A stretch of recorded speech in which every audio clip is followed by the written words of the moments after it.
क्या कहेंगे? निश्चित रूप से इस बात को हमने पहले से ही स्पष्ट किया है कि सरकार जो रोजगार देने की बात कह रही है वो सारी हवाई बातें हैं।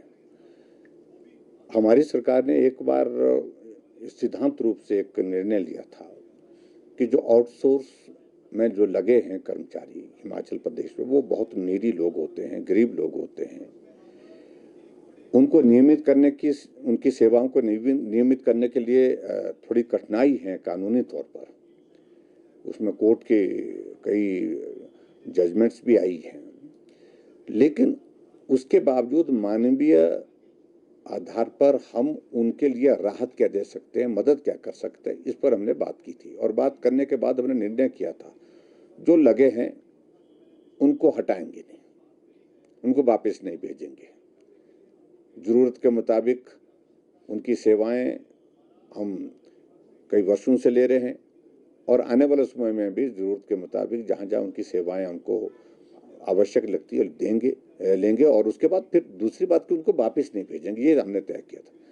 लेकिन सरकार कांग्रेस पार्टी की बनी हिमाचल प्रदेश में और इन्होंने उसके बाद तुरंत शुरुआत कर दी, जो आउटसोर्स में कर्मचारियों को घर का रास्ता दिखाना शुरू कर दिया। हजारों कर्मचारी ऐसे जो अपने परिवार का पालन पोषण इस प्रकार से आउटसोर्स में लग करके कर रहे थे, उनके सामने एक बहुत बड़ा संकट पैदा हो गया है।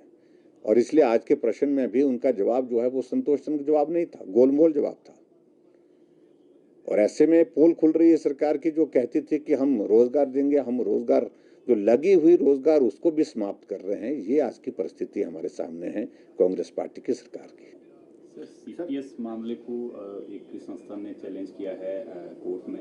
आप भी कह रहे थे कि नियुक्तियां जो हैं वो असंवैधानिक हैं, तो किस तरह से देखते हैं? क्या बीजेपी भी कोई इसको लेकर कोर्ट जाएगी? देखिए, हमने इसमें लीगली एग्जामिन करने के लिए कुछ बोला था, सारी चीज को लेकर के विचार हुआ है, कुछ बातें तय हैं, लेकिन अभी हम उस पर कुछ नहीं कह रहे हैं। लेकिन बहुत जल्दी, मुझे लगता है कि बहुत जल्दी उस पर कोई निर्णय हो जाएगा। सर, कांग्रेस आज की बात करें, क्या कहेंगे? निश्चित रूप से इस बात को हमने पहले से ही स्पष्ट किया है कि सरकार जो रोजगार देने की बात कह रही है वो सारी हवाई बातें हैं। हमारी सरकार ने एक बार सिद्धांत रूप से एक निर्णय लिया था कि जो आउटसोर्स में जो लगे हैं कर्मचारी हिमाचल प्रदेश में, वो बहुत नीडी लोग होते हैं, गरीब लोग होते हैं। उनको नियमित करने की, उनकी सेवाओं को नियमित करने के लिए थोड़ी कठिनाई है कानूनी तौर पर। उसमें कोर्ट के कई जजमेंट्स भी आई हैं, लेकिन उसके बावजूद मानवीय आधार पर हम उनके लिए राहत क्या दे सकते हैं, मदद क्या कर सकते हैं, इस पर हमने बात की थी। और बात करने के बाद हमने निर्णय किया था जो लगे हैं उनको हटाएंगे नहीं, उनको वापस नहीं भेजेंगे। जरूरत के मुताबिक उनकी सेवाएं हम कई वर्षों से ले रहे हैं और आने वाले समय में भी जरूरत के मुताबिक जहां जहां उनकी सेवाएं उनको आवश्यक लगती है लेंगे और उसके बाद फिर दूसरी बात कि उनको वापस नहीं भेजेंगे, ये हमने तय किया था। लेकिन सरकार कांग्रेस पार्टी की बनी हिमाचल प्रदेश में और इन्होंने उसके बाद तुरंत शुरुआत कर दी, जो आउटसोर्स में कर्मचारियों को घर का रास्ता दिखाना शुरू कर दिया।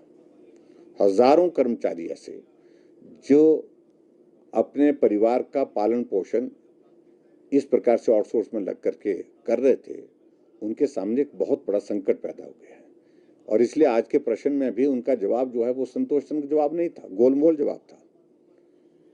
और ऐसे में पोल खुल रही है सरकार की, जो कहती थी कि हम रोजगार देंगे, हम रोजगार, जो लगी हुई रोजगार उसको भी समाप्त कर रहे हैं। ये आज की परिस्थिति हमारे सामने है कांग्रेस पार्टी की सरकार की। सीपीएस मामले को एक संस्था ने चैलेंज किया है कोर्ट में। आप भी कह रहे थे कि नियुक्तियां जो हैं वो असंवैधानिक हैं, तो किस तरह से देखते हैं? क्या बीजेपी भी कोई इसको लेकर कोर्ट जाएगी? देखिए, हमने इसमें लीगली एग्जामिन करने के लिए कुछ बोला था, सारी चीज को लेकर के विचार हुआ है, कुछ बातें तय हैं, लेकिन अभी हम उस पर कुछ नहीं कह रहे हैं। लेकिन बहुत जल्दी, मुझे लगता है कि बहुत जल्दी उस पर कोई निर्णय हो जाएगा। सर, कांग्रेस